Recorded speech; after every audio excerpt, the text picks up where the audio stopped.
একজন দিদিভাই কমেন্ট করছিল যে দিদিভাই তুমি ব্লাউজ পিসটা কতটা রেখে কাটো। তো আজকে সেটাই দেখাবো তোমাদেরকে। দেখো, এই যে আমি একটা শাড়ি নিয়েছি, শাড়িটা কিন্তু খুব সুন্দর, তাই ভাবলাম তোমাদের সঙ্গে একটু শেয়ার করি, কেমন লেগেছে কমেন্ট করবে। আচ্ছা, এটাই দেখি কোথায় ব্লাউজের পিসটা দিয়েছে, আঁচলে কি কোমরে। অনেক সময় আঁচলে দেওয়া থাকে, এটা কিন্তু আঁচলে নেই, এইটা হচ্ছে আঁচল। দেখতে পেলে? তাহলে দেখা যাক কোথায় আছে।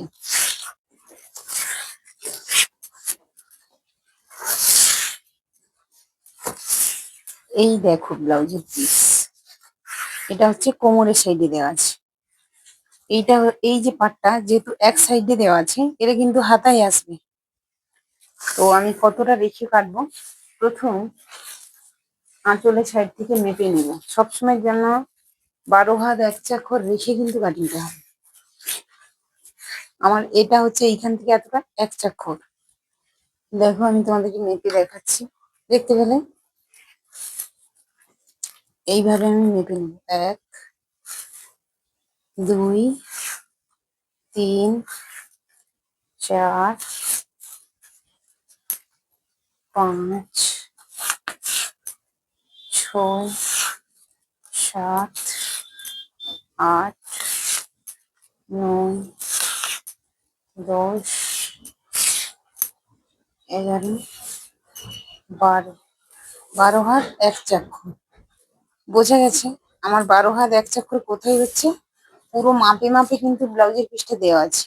এই যে ফুলের যে ডিজাইনটা দেখো, 12 হাত 1 চাক্ষর কিন্তু আমার এই পোর্শনে আসছে, এইখান থেকে কিন্তু কাটিংটা করতে হবে। আর অনেকে চায় যে আমার ব্লাউজের পিসটা মানে শাড়ি বড় থাক, ব্লাউজ পিস ছোট নেই। তো সেই রকম যদি মনে করো আরো একটু এদিকে এগিয়ে দিতে পারো, কোনো সমস্যা নেই। তো আমি এইখান থেকেই নেব, এইভাবে করলাম। তাহলে বলবে ব্লাউজের পিসটা তাহলে কতটা থাকে, তোমাদেরকে মেপে একটু দেখো।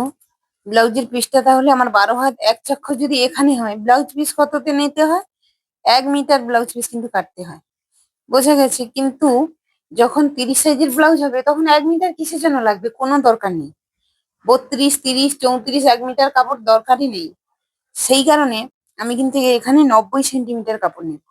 এইভাবে কিন্তু একেবারে এইখান থেকে ফিতেটাকে ধরে 90 সেন্টিমিটার কোথায় হচ্ছে, এই যে দেখো, আমি কিন্তু এইখানে কাপড়টা ভাঁজ করলাম, এইখান থেকে কিন্তু ব্লাউজের পিসটা বের করলাম। কাপড়টা তাহলে বড় থাকলো। অনেক সময় আমাদের বাড়তি কাপড় ফেলে দিতে হয়, ওইটা ফেলে না দিয়ে তার কাপড় যদি থাকে কোনো তো সমস্যা নেই, তাই না? দেখো, এইরকম ধরে কিন্তু আমি কাটিংটা করে নিচ্ছি।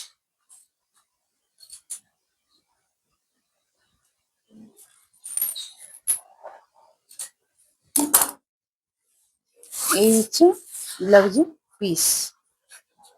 বোঝা গেছে? তো চলো, বুঝতে পারলে ব্লাউজ পিস কতটা রেখে কাটিং করতে হয়। চলো, টাটা।